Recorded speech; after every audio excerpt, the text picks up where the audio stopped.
They said he was dead, yet someone kept knocking on her door at midnight. The first knock was faint, almost like the wind teasing the wooden panels. The second was louder, deliberate, heavy enough to shake the old hinges. By the third, her hands trembled as she reached for the handle because Amelia knew only one man knocked like that. And that man, Daniel, had been buried 6 months ago.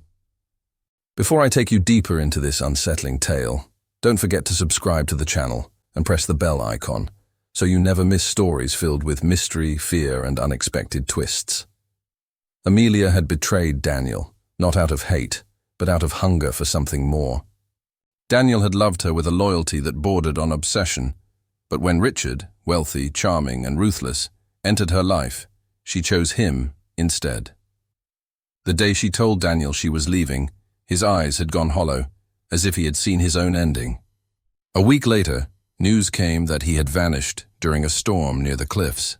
His body was never found, yet a coffin was lowered into the earth anyway, as though the village wanted to bury the shame of his disappearance. But now, Amelia stood in her candle-lit parlor, listening to the knocking echo again.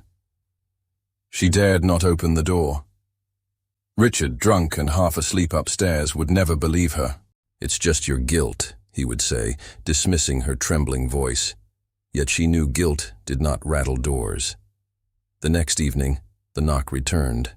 This time, a whisper seeped through the crack. "You promised me forever." Amelia's blood turned to ice. She stumbled back, clutching the locket Daniel had once given her, a locket she had thrown away and yet inexplicably found on her dresser that morning. Hook 1. Who was leaving her the locket? Was it Daniel or someone playing a cruel game? By the third night, Richard had vanished. His coat still hung by the door, his watch lay on the table, but his side of the bed was empty. Amelia searched the house until dawn, her voice hoarse from calling his name. The only answer was the echo of that knock, measured, patient, waiting. Hook 2. Had Daniel's ghost claimed his revenge? Or had Richard simply fled, leaving her to face the haunting alone? Desperate, she turned to Father Alden, the priest who had once blessed Daniel's coffin. His face drained of color when Amelia confessed what she had heard. "Child," he whispered, "sometimes the dead refuse to rest when justice is denied." He pressed a worn crucifix into her palm. "Do not open that door.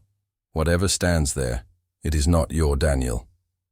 That night, Amelia knelt with the crucifix clutched tight. But the knocking grew relentless, each strike shaking the floorboards. Then silence. A note slid under the door, scrawled in Daniel's unmistakable handwriting. "I kept my vow. Now it is your turn." Hook 3.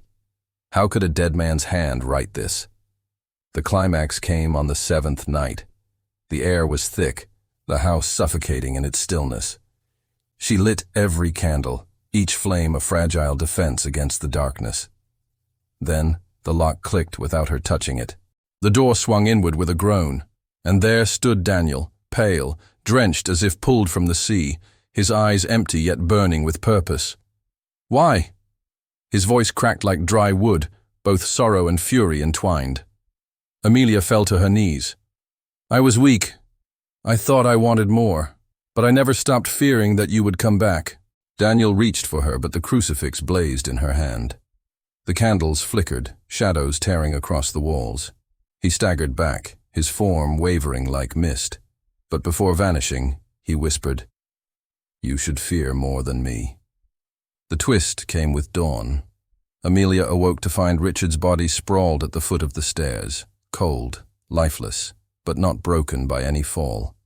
His face bore no wounds, yet his expression was frozen in terror, as though he had seen something unspeakable. Clutched in his stiff fingers was the same locket Amelia had found on her dresser. And the final shock? The coffin that once held Daniel's name had been dug open in the night. Inside, instead of a body, lay Richard's coat, damp, sea-salted, and reeking of death. Amelia screamed, but no one came. The villagers who gathered later swore she had lost her mind. They whispered that Daniel had never died, that he had returned only to exchange places with Richard. To this day, when midnight comes, the door of that old house still shudders with 3 heavy knocks. No one dares to answer. If this story has gripped you with its mystery and unexpected ending, make sure you subscribe to the channel and press the bell icon so you never miss the next chilling tale, because some doors, once opened, can never be closed again.